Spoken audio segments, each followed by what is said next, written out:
자, 오늘은 우리가 살펴볼 인물이 요셉입니다. 이 요셉은 창세기에 나오는 요셉과 다른 인물이에요. 신약에 나오는 요셉인데, 창세기에 나오는 요셉은 우리가 잘 알죠. 총리까지 됐던 요셉. 그런데 신약에 나오는 이 요셉은 별로 알려지지 않았습니다. 별로 이렇게 다뤄지지도 않아요. 목사님들이 잘 이 본문을 가지고 설교하지도 않습니다. 이 요셉을 다루고. 마리아는 어때요? 반면에 예수님의 육신의 어머니 마리아는 어떻습니까? 굉장히 부각이 되고요. 너무 중요하게 다뤄져서 캐톨릭은 여러분 이 마리아를 어떻게 대합니까? 성모 마리아. 거의 하나님급으로 대우를 합니다. 우상화되어 있어요. 캐톨릭은 마리아를 우상화했는데, 자, 이 요셉도 정말 하나님께 귀하게 쓰임 받았는데 왜 요셉은 이렇게 소홀히 다뤄질까? 창세기에 나오는 요셉 설교는 우리가 많이 들었지만 예수님의 육신의 아버지였던 이 요셉은 많이 듣지 못한 것 같습니다. 그래서 오늘 이 요셉에 대해서 좀 살펴볼 텐데, 자, 이 요셉은 별로 특출난 게 없습니다. 굉장히 평범해요. 그래서 별로 안 달아진 것 같아요. 그렇지만 별로 이름도 없고 빛도 없었지만 사실 굉장히 중요하게 쓰임을 받았어요. 그렇죠? 예수님이 이 땅에 오시는 그 길에 가장 중요한 역할을 했습니다. 그렇죠? 그 통로의 역할을 감당했어요. 자, 우리도 마찬가지인데 우리도 평범하고 뭐 별 볼 일 없고 눈에 띄지 않더라도 우리도 주님께 쓰임 받을 수 있습니다. 할렐루야. 네, 우리도 쓰임 받을 수 있어요. 요셉처럼. 자, 여러분, 하나님께서 하나님의 아들인 예수님을 이 땅에 보내실 때 고민이 되지 않으셨을까요? 어느 가정에 예수님을 보낼까 고민이 되지 않으셨을까? 그렇죠? 어느 가정에 누구를 통해서 예수님을 이 땅에 보내실까? 하나님도 고민이 되셨을 것 같아요. 정말 예수님을 10달 동안 품을 만한 여인은 누구일까? 그리고 이 예수님을 길러낼 육신의 아버지는 어떤 사람이면 좋을까? 하나님도 고민이 되셨을 것 같아요. 어떤 사람이면 참 좋을까? 하나님이 살피시다가, 자, 누구를 들어 쓰셨냐면 요셉과 마리아를 들어 쓰셨습니다. 자, 이들이 왜 선택을 받았고 또 이 땅의 통로로 쓰임 받을 수 있었을까? 마리아는 저희가 수요일 날 살펴봤죠. 기억 안 나십니까? 수요일 날 살펴봤어요. 마리아는. 오늘 시간 요셉을 좀 살펴보겠습니다. 왜 이들이 쓰임을 받을 수 있었을까? 자, 두 가지 살펴볼 텐데, 자, 요셉이 쓰임 받았는데요. 자, 하나님께서 요셉을 통해 예수님을 이 땅에 보내셨는데, 자, 이 요셉의 특징이 뭔가? 요셉의 특징 두 가지를 살펴볼 텐데, 첫 번째는 요셉은 평범했습니다. 자, 평범한 게 특징이 될 수 있습니까, 목사님? 네, 특징이 될 수 있습니다. 우리는 다 어떻게 생각해요? 나는? 여러분 다 스페셜 하십니까? 나는 다 물어보면 난 평범한데요? 다 이렇게 이야기하잖아요. 그렇죠? 그러니까 너무 중요해요, 이 요셉 이야기가. 왜? 요셉이 평범했기 때문에. 요셉은 평범한 사람이었어요. 당시 예수님이 이 땅에 오실 당시에 유명한 사람들 많았어요. 대학자들, 뭐 제사장들, 서기관들, 바리새인들, 각 분야에 유능하고 똑똑한 사람들 너무 많았습니다. 또 부자들도 많이 있었겠죠. 예수님을 지식적으로, 물질적으로 더 풍요롭게 채워줄 수 있는 가정들이 많이 있었을 텐데, 하나님은 그 집으로 예수님을 보내신 게 아니라 너무나도 평범한, 또 심지어 가난한 목수였던 요셉을 하나님이 그 가정으로, 요셉의 가정으로 보내셨다는 거죠. 요셉을 들어 쓰셨다는 거예요. 자, 여기서 우리가 알 수 있는 게 뭐냐? 나는 내세울 게 하나도 없어요. 나는 너무나 평범한데, 오히려 결함이 많은데, 그런데 여러분, 그것은요, 하나님이 들어 쓰시는 조건과 아무 상관이 없습니다. 하나님 앞에서 우리의 처지와 형편과 상황은 아무 관계가 없어요. 아무 상관이 없습니다. 하나님이 쓰시기에 평범한 것은 장애가 되지 않고요, 결함이 많은 것도 전혀 장애가 되지 않습니다. 사실 오히려 이 평범하고 약한 게 오히려 하나님께 쓰임받기에 더 좋을 수 있습니다. 여러분, 세상에서 뭔가 특별한 사람들이, 능력이 출중한 사람들이, 대단한 사람들이 무엇인가 이루었다. 그러면 어때요? 그 사람은 원래 잘하니까. 그렇게 생각하겠죠. 하나님이 하셨다고 생각이 들지 않을 것 같아요. 그런 사람들이 들어 쓰임을 받으면. 그건 다 평범한 사람. 그런데 보통 사람, 다시 말해서 나같이 평범한 사람, 저나 여러분이나 다 이렇게 평범하잖아요. 또 인정을 안 하시는데 아주 평범하잖아요. 평범한 사람들, 비범한 게 없어요. 특출한 게 없어요. 그런데 중요한 거는 내가 별 볼 일이 없기 때문에 나를 통해서 무언가 이루어졌다면은 그건 누가 하신 거예요? 하나님이 하신 거죠. 그래서 여러분, 평범한 게 오히려 쓰임받기 훨씬 좋습니다. 예수님이 제자들을 이렇게 12제자를 세우시잖아요. 12제자들 여러분 그 면면을 조금 살펴보셨습니까? 다 면면을 뜯어보면 너무 평범해요. 갈릴리의 어부들이었어요. 평민들이었습니다. 그냥 소박하게 살았어요. 그런데 대부분 그런 사람들이 뽑혔습니다. 심지어는 그 중에 세리도 있었어요. 죄인 중에 괴수라고 여겨졌던, 그렇게 사람들이 손가락질했던 그 세리도 예수님의 제자에 있었단 말이죠. 자, 예수님은 뭔가 특별한 사람을 불러서 제자 삼으신 게 아니었어요. 그런데 우리는 대부분 이렇게 착각을 하는 것 같아요.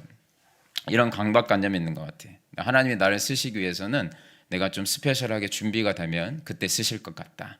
뭔가 스펙적으로나 여러 가지로나 갖춰지면 하나님이 나를 사용하실 것이다.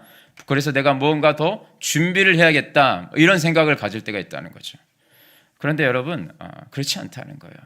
여러분 죽을 때까지 준비만 하겠습니까? 하나님은 여러분 요셉이 준비된 사람이 아니었어요. 제자들, 예수님의 제자들도 준비된 사람이 아니었어요. 요셉도 너무 평범하잖아요. 배경이 목수였고 특징도 없어요. 구약의 요셉은 총리라도 했죠. 신약의 요셉은 아무것도 아니었습니다. 가난한 목수였어요. 예수님이 제자들을 세우실 때도 마찬가지예요. 다 평범했는데 평범하다 못해 결함이 많았어요. 예수님의 제자들 잘 아시죠? 기도하라고 그랬더니 뭐예요? 가서 잠만 자요. 기도하라되 잠자는 은사가 임해가지고 잡니다. 또 베드로는 어때요? 수석 제자잖아요. 예수님이 내가 너의 발을 씻겨줄게 했더니 뭐라 그래요? 주님 그러실 수 없습니다. 소리를 치잖아요. 그러니까 예수님이 내가 너 발을 안 씻으면 너는 나 상관이 없어. 그러니까 베드로가 뭐라 그래요? 그러면 목욕을 시켜주십시오. 그러지 않습니까? 영적인 센스가 전혀 없었어요. 가만히나 있으면 다행인데 맨 예수님께 이렇게 욕을 얻어먹습니다. 그리고 또 제자들이 여러분, 제자들에게 예수님이 항상 떡을 챙기라고 말씀하셨는데 그런 내용 잘 모르십니까? 떡 가져가는 걸 맨 잊어버립니다. 그래서 예수님이 또 맨 잊어버렸냐 하면서 예수님이 소리를 하시고 한 번이면 괜찮은데 두 번 막 이렇게 실수를 한단 말이죠. 그런 부주의한 제자들의 모습이 있었고 또 제자들이 어느 날 전도하러 갔는데 자기들을 받아주지 않는 거예요. 그 마을에 갔더니 자기를 받아주지 않으니까 제자들이 뭐라고 하냐면 주님 불을 내려서 저들을 다 죽여버리면 좋겠습니다. 이렇게 이야기해요. 참 제자들이 머리가 없는 것도 참 놀라운데 잔인하게까지 해요. 그 면면을 살펴보면 참 놀랍습니다. 도대체 이런 사람들이 제자가 될 수 있을까? 무슨 이렇게 평범함을 넘어서 결함이 많은 사람들이었어요. 예수님이 그래서 제자들에게 뭐라고 이야기했냐면 이 어리석고 우둔한 자들아, 자기가 세워놓고 제자들한테 뭐 화도 얼마나 답답했으면 그런 소리 하셨을까요? 이 어리석고 우둔한 자들아. 그런데 놀랍게도 그러나 그 허물 많고 연약하고 늘 넘어지고 결함이 많았던 그 제자들을 통해서 하나님의 나라가 세워졌음을 믿으시기 바랍니다. 그 제자들을 통해서, 그 결함 많은 제자들을 통해서 여러분 우리가 지금 예수님을 믿게 되었음을 믿으시기 바랍니다. 그 요셉이나 이 제자들을 통해서 우리가 알 수 있는 게 뭐냐면 우리같이 이렇게 평범한 사람들 그리고 결함 많은 사람들이 주님 손에 붙들리면 어때요? 하나님의 놀라운 일을 할 수 있다는 거 여러분 믿으시기 바랍니다. 저는요 저를 봐도 제가 여러분 목사를 하고 있다는 게 참 이렇게 어떨 때는 참 웃깁니다. 도대체 내가 이렇게 제 목사를 하고 있다니. 특히 제 아내가 많이 웃어요. 당신이 목사야? 그러면서 제가 이제 만약에 뭔가 더 갖춰져야 이렇게 쓰임 받는다. 제 안에도 이제 그런 생각이 좀 있었던 것 같아요. 그래서 제가 이제 신학을 마치고 더 공부하려고 했습니다. 원래는 공부를 좀 더 하려고 했어요. 근데 그때 이제 하나님이 막으셨는데 그때 제가 이제 제가 이제 직장을 다니고 있었어요. 11년간 직장 생활을 하고 하나님의 부르심을 받아서 이제 신학대학원에 들어갔는데 일단 직장 생활을 하고 있었기 때문에 야간으로 들어갔습니다. 그래서 낮에는 일을 하고 밤에 공부를 했단 말이죠. 그 야간으로 이렇게 다니다 보니까 이제 이게 공부하는 시간이 굉장히 부족한 거예요. 주간보다. 정말 뭐 좀 힘들었습니다. 일하고 밤에는 공부하고. 제가 여러분 공부를 잘했을까요? 여러분? 어떻게 보이신가요? 여러분 저를 이렇게 좋게 보시네요. 예, 잘했습니다. 예, 졸업할 때 단상에 올라와서 성적 우수 상을 받을 정도로 부끄럽습니다. 이런 말 하긴. 아무튼 잘했습니다. 못하진 않았는데 근데 졸업하니까 너무 아쉬운 거예요. 좀만 더 공부하고 싶다 이런 생각이 막 들어요. 공부를 더 많이 하면은 내가 학문적으로 이렇게 자격이 이제 이렇게 갖춰지면은 이 설교도 훨씬 잘할 수 있게 되고 목회도 훨씬 잘할 수 있지 않을까 이런 생각이 저한테 있었던 거죠. 그래서 이제 더 많이 배우고 더 많이 배우면 설교도 잘하고 더 유식해서 잘 가르치지 않을까. 그래서 학위를 좀 더 갖추고 싶었습니다. 그래서 석박사 통합 과정으로 조금 공부를 더 하고 싶었어요. 박사까지 이렇게 하고 싶었단 말이에요. 그래서 이제 제가 이제 가려고 하는데 하나님 딱 막으시더라고요. 하나님 막으셨습니다. 너는 공부가 아니고 현장으로 가야 돼. 그 하나님이 딱 길을 막으시더라고요. 물론 여러분 공부가 나쁜 게 아니에요. 이제 공부를 해서 교수가 되실 분들은 공부를 해야죠. 그렇게 교수로 가르칠 신학생들을 가르칠 사람들은 공부를 해야죠. 근데 하나님은 저에게는 그런 은사를 주시지 않게 그런 방향으로 이끌지 않으시고 저를 현장으로 이끄시더라고요. 그래서 그때 마침 서울에서 이렇게 전화가 왔습니다. 전화가 와서 서울에서 이제 신도리 하늘시학교에서 전화 왔어요. 제 멘토였던 목사님에게 같이 함께 사역을 하자. 그래서 그때 제가 그쪽으로 이제 가게 되었는데 제가 거기에 가서 참 놀라웠던 게 어디 해외에 유명한 신학교에서 3년 동안 배울 것을 제가 그 3년 동안 배우는 것보다 현장에서 3, 4년 거기서 배웠던 게 훨씬 더 저를 성장시켰습니다. 저는 참 평범해서 아직 저는 쓰임받지 못할 것 같습니다 하면서 더 공부하고 싶었었는데 저를 그렇게 불러주셔가지고 전임 사역자로 4년간 거기서 사역을 했는데 저는 너무나도 평범해서 나는 할 수 없을 거라고 생각했지만 하나님은 저를 그곳에서 정말 많은 곳에서 사용을 해주셨습니다. 저같이 평범한 사람을 지시방 신학교 야간 출신인 저를 하나님께서 서울에서 그 교회에서 하나님께서 저를 여기저기 많이 사용해 주시는데 놀랍게 하나님께서 사용해 주시더라고요. 저는 뭔가 갖춰져야 쓰임받을 거라고 생각했거든요. 근데 하나님의 생각은 달랐어요. 평범할 때 오히려 부족하다고 생각할 때 하나님 나를 사용하시더라고요. 고린도전서 1장에 보면 이런 말씀이 있습니다. 고린도전서 1장 26절, 27절, 29절에 이렇게 나와 있는데 쉬운 성경으로 제가 한번 읽어드릴게요. 한번 보세요. 성도 여러분, 우리에게 하시는 말씀이에요. 하나님이 여러분들을 부르셨을 당시 여러분들의 모습이 어떠했는지 생각해 보십시오. 세상의 표준으로 볼 때 지혜 있는 사람이 많지 않았고 권력 있는 사람도 많지 않았으며 가문 좋은 사람도 많지 않았습니다. 맞죠? 제가 보니까 우리 교회 오신 분들 다 그래요. 돈 많은 사람은 사실 개척교회 오지 않습니다. 권력 있는 사람 개척교회 오지 않아요. 큰 교회 가지. 그렇죠? 뭐하러 이런 교회 오겠습니까? 그러나 27절이에요. 그러나 하나님께서는 지혜로운 것들을 부끄럽게 하시려고 세상의 미련한 것들을 선택하셨고 강한 것들을 부끄럽게 하시려고 세상의 약한 것들을 선택하셨습니다. 그 이유가 29절에 나와요. 이것은 하나님 앞에서 어느 누구도 자랑하지 못하게 하기 위해서입니다. 할렐루야. 하나님이 하신다는 거예요, 여러분. 능력은 하나님께 있다는 겁니다. 우리가 우둔하고 미련하도 우리가 약해도 여러분 우리가 하나님 손에 붙들리면 누가 하신다고요? 하나님께서 쓰신다는 거예요. 내가 뭔가 특별히 갖춰져야 스페셜한 인물이 되어야 하나님께 쓰임받는 게 아니라는 거예요. 오히려 평범해. 아니면 오히려 더 결함이 있어도 하나님 그 사람을 통해서 영광 받으신다는 겁니다. 자, 그런데 여기서 중요한 게 있습니다. 그러면 평범하다고 다 쓰임을 받는가? 평범하다고 다 쓰임 받는가? 그렇지 않아요. 평범하다고 다 쓰임 받진 않아요. 평범하지만 순종하는 자들이 쓰임 받음을 믿으시기 바랍니다. 평범하지만 순종하는 자들이 쓰임 받아요. 하나님은 여러분 순종하는 자들을 통해서 일하십니다. 자, 하나님께서 사용하시는 사람들은 어떤 사람이냐? 평범하지만 순종하는 사람들이에요. 오늘 본문 20절에 보시면, 자, 20절에 요셉의 모습이 나오는데 20절 이제 쭉 읽어보시면 나오는데 20절 보시면, 자, 이렇게 나와 있어요. 이 일을 생각할 때 주의 사자가 현몽하여 이르되 다윗의 자손 요셉아, 내 아내 마리아 데려오기를 무서워하지 말라. 그에게 잉태된 자는 성령으로 된 것이라. 이렇게 나와 있어요. 지금 하나님의 말씀을 대언하는 천사가 나타나가지고 지금 마리아 이제 요셉에게 이야기를 하는 거예요.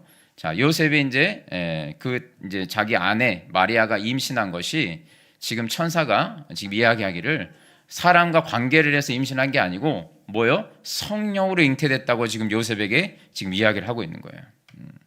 자, 이 이야기를 듣고 있는 요셉은 어떤 마음이었을까요? 이게 지금 무슨 황당한 소린가? 그렇죠? 난생 처음 이런 일이 전에 있었어요, 없었어요? 세상에 이런 일이 있었습니까, 없었습니까? 한 번도 없었어요. 근데 지금 천사가 와서 뭐라고요? 지금 마리아는 누가 간통을 해서 지금 얘를 임신한 게 아니고 뭐라고요? 성령으로 잉태됐다는 거예요. 자, 그런데 요셉이 이 황당한 소리에 어떻게 반응을 했는가? 24절 보세요. 24절 보시면 요셉이 잠에서 깨어 일어나 주의 사자의 분부대로 행하여 그의 아내를 데려왔으나, 이렇게 나와 있어요. 자, 요셉이 어떻게 되는가? 전혀 이 천사의 이 하나님 말씀이, 천사가 하나님 말씀을 가지고 왔잖아요. 근데 이 말 인간의 머리로는 이해할 수 없는, 납득이 되지 않잖아요. 어떻게 성령으로 잉태를 합니까? 그런데 어떻게 했다고요? 주의 사자의 분부대로 행하여. 여러분, 여기가 중요해요. 이 말씀이 너무 중요해요. 주의 사자의 분부대로 행하여 순종했다는 거죠. 마리아를 아내로 맞이했다는 거예요. 여러분, 쉬운 게 아니잖아요. 그렇죠? 이때 당시 이런 일이 없었잖아요, 한 번도. 그러면 다 어떻게 생각해요? 이 여자가 어디 가서 간통을 했구나, 그렇게 생각하지 않겠습니까? 마땅히 버려야 맞지 않겠어요? 이때 당시 여러분, 이 간통을 하면은 여러분 돌에 맞아 죽습니다. 마땅히 그냥 파혼을 해도 아무 상관이 없어요. 그런데 어떻게 했다고? 요셉이 주의 사자의 분부대로 행하여 순종했다는 거예요. 마리아를 아내로 맞이했어요. 그래서 요셉이 어떻게 됐습니까?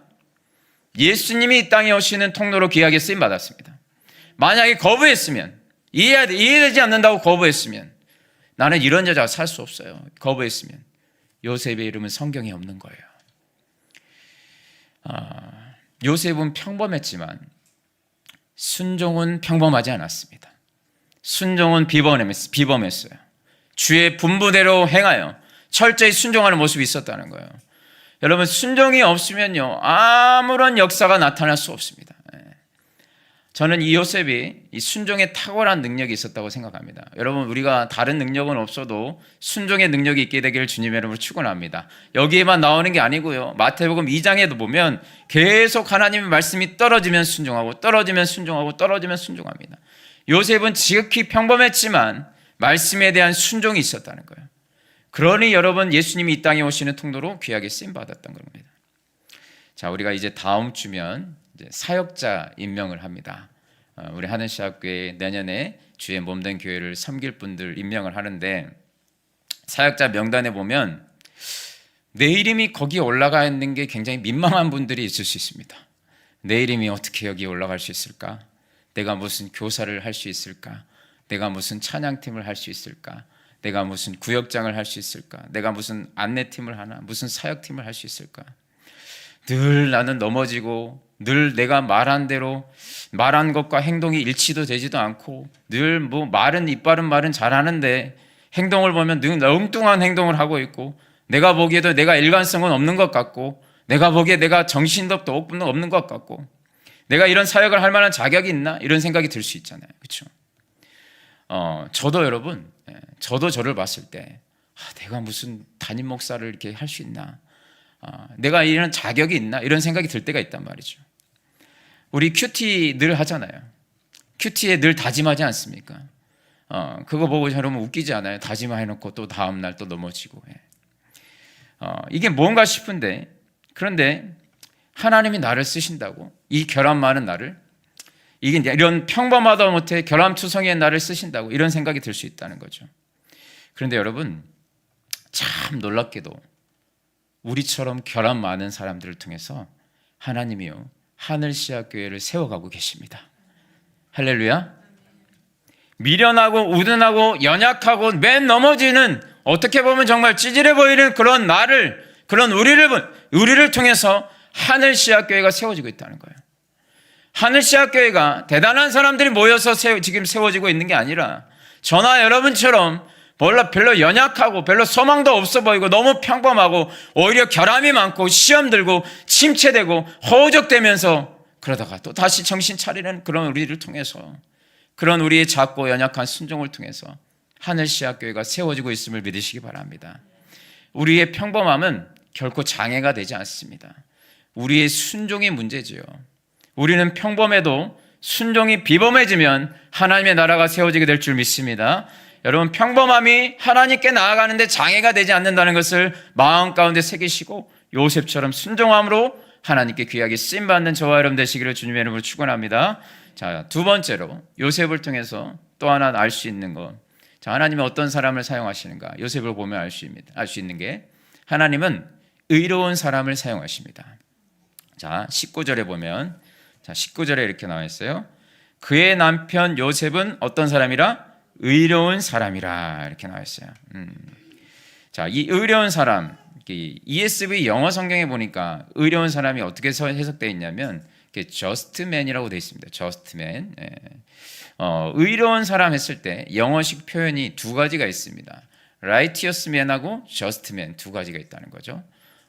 갑자기 영어 시간이 됐는데 right하고 just가 있어요. 둘 다 의로운이란 뜻인데 righteous man, just man. 그런데 영어적으로 저는 잘 모르겠지만 영어적으로 어감의 차이가 있답니다. 둘 다 의로운 사람으로 우리는 해석을 하지만 영어적 표현으로 했을 때는 저 righteous man하고 just man하고 두 가지가 좀 차이가 있다는 거예요. 자, 어떤 차이가 있냐? 자, righteous man 그러면 이 사람은 언제나 옳은 사람이래요. 언제나 옳은 사람. 그 사람 전체가 그냥 똘똘 옳은 것으로 뭉쳐 있어요. 근데 이 righteous man의 이 옳은 의로움이 어디서 나오냐? 자기에게서 나오는 거예요. 자기의 의죠. 이 righteous man들은. 여러분 사실 제일 무서운 사람이 어떤 사람이에요? 언제나 자기가 옳다고 생각하는 사람. 이런 사람 어때요? 정말 밥맛이에요. 옆에 가고 싶지 않아요. 그렇죠? 같이 밥 먹고 싶지 않아요. 체해요. 같이 먹으면 언제나 자기가 옳아. 그래서 이렇게 이 사람들하고 교제를 하잖아요. 늘 옳은 소리만 해요. 늘 옳은 소리만. 그래서 그 사람이 나는 도대체 그렇게 사는지 모르겠는데 늘 그렇게 옳은 소리만 해요. 그리고 특징이 뭐냐면 아니 그렇게 옳은 소리를 하는데 자기 이야기만 하면 되는데 남 이야기를 꼭 합니다. 그래서 자기의 옳은 것을 이렇게 올려요. 남 이야기를 꼭 해요. 그래서 자기를 돋보이게 만들어요. 남 이야기를 하면서 꼭 정죄를 합니다. 이거 잘못됐고 저거 잘못됐고 항상 다 옳아요. 그런 사람 옆에 여러분 가고 싶어요? 안 가고 싶어요? 안 가고 싶어요. 안 가고 싶어요. 이 사람이 righteous man이라는 거예요. 반면에 just man, just man. 이 just man 화면 내려주세요. 이 just man은 뭐냐? 부족하다 할지라도 이 just man의 의로움은 누구로부터 나오냐면 하나님께로부터 나오는 의예요. 하나님께로부터 나오는 의. 나는 안 돼. 나는 안 되지만 뭐예요? 하나님이 은혜를 베풀어 주시면 된다는 거예요. 나는 안 되지만 하나님 말씀을 붙잡으면 된다는 거죠. 이게 저스트맨이에요. 그러니까 의로움이 누구로부터 나오는 거예요? 하나님으로부터 나오는 거예요. 나는 의가 없어. 근데 하나님이 의를 주시면 가능하다. 그러니까 우리는 여러분 어떤 모습이 돼야 될까요? righteous man이 아니라 just man이 돼야죠. 하나님, 저는 부족하지만 하나님 주님 나를 불쌍히 여겨주시고 긍휼을 베풀어 주시고 언제나 주님 말씀으로 저를 인도해 주세요. 이렇게 나가는 모습이 저스트맨의 모습이에요. 성경에 보면은 여러분 righteous man이 나오죠. 대표적인 righteous man 누구예요? 바리새인 맞습니다. 바리새인. 자, 바리새인들은 어때요? 자기가 항상 옳아요. 그렇죠? 자기들이 항상 옳아. 자기들이 기준이야. 그래서 누가복음 18장에 보면은 이 바리새인들이 이렇게 자기가 이제 표현을 합니다. 자기 자신들 이렇게 바리새인들의 기도의 모습인데 자 이렇게 나와요. 바리새인들이 서서 따로 기도하여 이르되 자 지금부터 옳은 이야기를 한번 들어보세요. 얼마나 옳은지. 하나님이여 나는 다른 사람들 꼭 이렇게 비교를 해요. 그래서 자기를 드러냅니다. 곧 토색 불이 간음하는 자들과 같지 아니하고 이 세리와도 같지 아니함을 감사합니다. 얼마나 옳아요. 나는 저 세리 같은 인간과 다르다는 거예요. 토색 안 해요 나는. 그리고 빼앗지 않아요. 간음하지 않아요. 불의를 행하지 않아요. 나는 옳아요. 나는 옳아요. 나는 옳아요. 자기는 다 옳아요. 그리고 심지어 뭐예요? 나는 일회에 뭐예요? 2번씩 금식 안 돼요 여러분. 일회에 2번씩 일주일에 2번씩 금식을 안 돼요. 여러분 우리는 어때요? 일주일에 2번씩 폭식하잖아요. 막 3번씩 우리도 막 지금 우리 집도 막 폭식을 많이 하는데 요새 연말이라. 근데 일주일에 2번씩 금식을 한답니다. 와. 또 여러분 소득의 11조를 어때요? 드린대요. 11조를 여러분 이 바리새인들은요 11조를 정확하게 드립니다. 얼마나 정확하게 들었냐면 예를 들어서 여러분 성탄의 밤 때 이렇게 선물들 받으셨죠? 예, 선물들 여러분 받으셨죠? 기분 좋으셨죠? 예, 선물들 이렇게 받으셨는데 예를 들어서 어떤 선물을 받았다. 상품권 5만 원짜리 받았다. 그러면 여러분 우리는 11조 할 생각 안 하잖아요. 혹시 하시는 분 있습니까? 없지 않아요. 그렇죠? 근데 바리새인들 어때요? 5천 원을 딱 뗍니다. 내가 무슨 사과 선물을 받았어. 사과 이거 얼마짜리 알아봐요. 그래 얼마? 사과 4만 원이에요. 그럼 어때요? 11조를 딱 뗍니다. 와, 놀랍지 않습니까? 자, 이 바리새인들이 철저하게 11조를 했다는 거예요. 철저하게. 여러분 어때요? 이런 모습 어때요? 이런 모습은 좋은 거예요. 여러분 좋은 겁니다. 근데 뭐가 나쁜 거예요? 이걸 가지고 자기의 의를 드러내는 거예요. 자기의 의를. 그래서 남들을 어때요? 깎아내리는 거예요. 자기의 의로움을 드러내는 게 나쁜 거예요. 11조 하는 게 나쁜 게 아니라 여러분 그러면 간음한 거 나쁜 거잖아요. 하면 안 되잖아요. 그렇죠? 일주일에 2번씩 금식하는 거 너무 좋은 거거든요. 그런데 뭐예요? 나 지금 금식 중이야. 나 건들지 마. 금식 40일, 50일, 100일 금식 중이야. 자기의 의를 막 드러내는 나 금식 중이야. 자기의 의를 드러내는 게 이 지금 바리새인들의 모습이었다는 거예요. 금식하는 거 좋은 거고요. 또 11조 하는 거 좋은 거예요. 그런데 자기의 의를 드러냈다는 거예요. 그걸 가지고 자기는 완벽하게 옳은 사람인 것처럼 행동을 합니다. 다른 더러운 천박한 다른 그 안에 음란한 것들이 마음 가운데 그런 냄새나는 것들이 가득한데 그 몇 가지 나는 일주일에 2번 금식해요. 나는 11조 안 빼먹어요. 나는 기도해요. 나는 새벽기도 날마다 해요. 그 몇 가지 한 5가지 네 가지 가지고 어때요? 자기는 다 옳은 사람이 되어버린 거예요. 다 옳은. 나머지를 다 정죄를 하는 거죠. 이런 사람들은 정말 라이트스맨입니다. 말에 있어서 굉장히 정의로운 사람들이 있습니다. 그래서 이 말에 있어서 정의로운 사람들은 이렇게 목사님한테 찾아와요. 그래서 목사님, 교회가 너무 사랑이 없는 것 같습니다. 이 교회는 우리 교회라고 하지도 않아요. 이 교회는 사랑이 없는 것 같습니다. 라이트스맨들이죠. 제가 이제 부교육자 사회 갈 때 청년들 중에 진짜 그런 청년들이 있었어요. 저한테 와가지고 목사님, 우리 조는 사랑이 없는 것 같아요. 저를 다른 조로 좀 바꿔주세요. 그러더라고요. 사랑이 없대요. 그래서 사랑이 없다고? 그럼 네가 사랑의 사람이 되면 되지 않을까? 제가 이렇게 이야기하고 싶었지만 그래도 제가 그래서 기도해 줄게 이랬지만 정말 그 마음이에요. 사랑이 없으면 내가 사랑의 사람이 되면 되지 않겠습니까? 맞지 않아요? 라이터스맨들은 뭐예요? 맨 그거를 이제 지적하는 거죠. 지적을 하는 거예요. 밤에 이런 성도가 있습니다. 항상 대화를 해보면 다 느껴지는데 자기의 연약함과 부족함을 이야기하는 성도들이 있어요. 목사님, 저는 정말 부족하고요. 잘 안 되고요. 저는 의지도 좀 약하고요. 저는 연약하고 또 별로 할 수 있는 것도 없습니다. 그래서 저는 못하겠습니다. 안 하겠습니다가 아니라 그런데 제가 기도해보면서 한번 해보겠습니다. 이런 성도님들이 있어요. 그런 사람들이 저스트맨이에요. 그런 사람들 이야기를 들으면 사실 나는 못하고 안 되고 어렵고 힘들다 이렇게 이야기하지만 그런데 그 부족함을 말하면서도 그런 사람들은 항상 어디 있냐면 섬기는 자리에 있어요. 항상 섬기는 자리에 있어요. 자기는 부족하다고 이야기하는데 어디 있냐면은 그 섬기는 자리에 있단 말이에요. 여전히 그 충성스럽게 그 섬기는 자리를 지키고 있어요. 제가 볼 때 우리 교회에서 무슨 구역장이나 이 조장이나 이런 자리들을 여러분 사실 칭찬도 없고 별로 격려도 없어요. 우리 구역장님들 칭찬 받아보셨습니까? 한 해 동안 고생하셨다고 누구로부터 뭐 커피 쿠폰이나 하나 받아본 적 있습니까? 아무것도 없어요. 잘하면 본전인데 못하면 어때요? 이 조는 사랑이 없는 것 같아요. 이 구역은 이렇게 사랑이 없는 것 같아요. 나는 이런 데서 못 있겠어요. 잘하면 본전이고 못하면 뭐예요? 욕먹는 자리예요. 근데 그 욕 다 먹어가면서 눈물을 흘리면서 목사님 하면서 기도해 주세요 하면서 제가 부족해서 그렇습니다. 그런 사람들을 볼 때 뭘 느껴지냐면 이 사람이 저스트맨이다.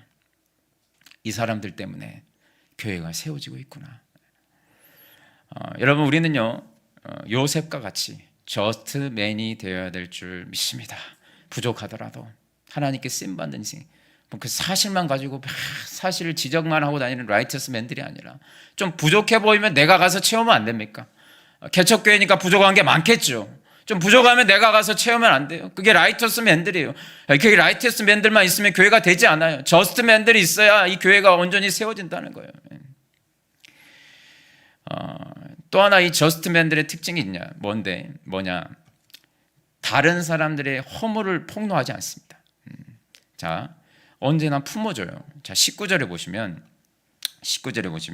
그의 남편 요셉은 의로운 사람이라 그를 드러내지 아니하고 가만히 끊고 자요. 이렇게 나와 있어요. 자, 의로운 사람이라 한 뒤에 바로 뒤에 뭐가 나오냐면 드러내지 아니하고 가만히 끊고 자요. 이게 무슨 내용이냐면 지금 마리아가 임신한 상황을 지금 드러내지 않고 가만히 이렇게 덮으려고 했다는 거예요. 보통 남자 같으면 우리 남편 성도님들 한번 이렇게 약혼을 했단 말이죠. 지금 요셉과 마리아 약혼한 상태예요. 근데 약혼녀가 자기하고 잠자리를 하지도 않았는데 임신을 했어. 그럼 어때요, 여러분? 당연히 어때요? 뭐 이런 여자가 다 있어 하고 어때요? 끊어야죠. 폭로해야죠. 그렇죠? 폭로해야죠. 어려움을 당하게 하겠죠. 막 복수의 마음이 있지 않겠습니까? 배신감 느끼지 않겠어요? 그럼 라이티어스 맨들 같으면 어떻게 해야 돼요? 라이티어스 맨들. 저 여자를 돌로 쳐서 죽이라 이렇게 되죠. 라이티어스 맨들. 끌고 나가서 어때요? 이 여자가 간음을 했습니다 하면서 죽여야 맞아요. 라이티어스 맨들. 근데 요셉은 어떻게 했어요? 의로운 사람이래요. 저스트맨이래요. 그래서 가만히 끊고 자요. 그냥 덮어주려고 했다는 거예요. 덮어주려고. 자기가 그냥 안고 덮어주려고 했다는 거예요. 거기서 덮고 자기는 더 이상 이야기하지 않겠다는 겁니다. 지금 여러분 약혼녀가 자기가 생각했을 때 나쁜 짓을 했단 말이에요. 라이티어스 맨이면 얼마든 율법에 의해서 돌로 쳐서 죽여도 돼요. 그때 당신이 그랬어요. 근데 지금 이 마리아 임신 알았을 때 지금 성령의 음성을 듣기 이전이에요. 이 상황이. 아직 몰라요. 성령으로 잉태됐다는 걸 천사가 이 뒤에 나와서 이야기를 해줘요. 그런데 요셉은 들춰내고 폭로할 마음이 없었어요. 의로운 사람이었어요. 저스트맨이었습니다. 조용히 그냥 덮고자 했어요. 무슨 사연인지 모르겠지만 그냥 덮으려고 했단 말이에요. 여러분, 이게 바로 저스트맨의 모습이고 하나님이 이런 사람들을 사용하신다는 겁니다. 11세기에 아시시의 성자라고 하는 프란치스코, 진짜 뭐 얼마나 예수님을 닮았건 예수님이 이 프란체스코가 제2의 그리스도다라고 별명이 생길 정도로 그런 예수님을 닮은 모습의 신실한 분이 있었습니다. 자, 이분의 일화가 있는데 이 프란체스코가 이제 제자들을 가르쳤어요. 제자들 지금으로 치면 이제 목사님인데 제자들을 가르쳤는데 제자들을 가르치면서 어느 날 이제 금식을 선포했습니다. 오늘 금식 이야기가 많이 나오네요. 이렇게 금식을 해야 될까요? 우리 신년에 금식을 선포했습니다. 금식을 선포했는데 3주간, 자, 지금부터 3주간 우리 금식을 하겠습니다. 여러분 금식 이야기 들으면 어때요? 그냥 들으면서부터 벌써 배가 고파지거든요. 금식. 자, 금식을 3주간 선포했어요. 이제 3주간 금식을 선포하고 제자들과 이렇게 이제 여기저기 사역을 하러 돌아다녔습니다. 그래서 이제 1주, 2주, 이제 3주를 거의 앞두고 있었어요. 이제 2, 3일 뒤면 이제 3주란 말이에요. 그런데 제가 여기저기 사역을 하러 돌아다니는데 사역을 하러 가는 도중에 길거리에서 옥수수 습을 팔더라는 겁니다. 옥수수 습을. 옥수수 습을 파는데 그 냄새 있잖아요. 그 향기. 우리 집 옆에 이제 우리 노랑통닭에 이렇게 통닭집 튀기면 향기가 막 이렇게 오거든요. 그럼 배가 고프면 막 저도 막 가서 사 먹어야 될 것 같아요, 그냥. 그런 것처럼 옥수수 습 향기가 이렇게 쭉 이렇게 향기가 이렇게 확 퍼져 있는 그 시장길을 이제 지나가는데 한 제자 한 명이 그 습 지나가다가 그 습 장사하는 곳에 미친 듯이 뛰어가가지고 습을 이렇게 팍 퍼먹은 거예요. 사정없이. 근데 누가 이게 말릴 겨를도 없었어요. 순식간에 뛰어가가지고 가서 막 미친 듯이 먹는 거예요. 미친 듯이 먹고 있다가 뒤를 딱 쳐다보니까 제자들이 어때요? 경멸의 눈빛으로 다 쳐다보고 있었어요. 너는 쓰레기야. 너는 쓰레기야. 지금보다 엄격한 시대에서 너는 파문이야. 분위기가 순식간에 썰렁해졌습니다. 며칠 안 남았는데 다 왔는데. 그래서 이제 그 먹던 제자도 뒤를 딱 돌아보다가 이제 습을 이제 흘리는 거죠. 흘리면서 이렇게 쳐다보는 거죠. 정신이 나갔어요. 그러니까 내 인생 끝났구나.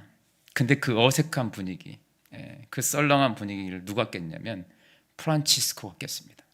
자, 그 습을 들고 이제 멍하게 쳐다보고 있는 그 습을 먹었던 제자, 그 제자를 다 경멸의 눈빛으로 이렇게 쳐다보고 있을 때, 자, 이 프란체스코가 자기도 갑자기 뛰어가더니 자기도 갑자기 그 스프를 정신없이 퍼먹는 겁니다. 그러면서 제자들을 쳐다보면서 이렇게 이야기했답니다. 야, 금식 끝. 나도 너무 배고팠어. 같이 먹자. 자, 프란체스코가 먹고 싶어서 했을까요? 아니죠.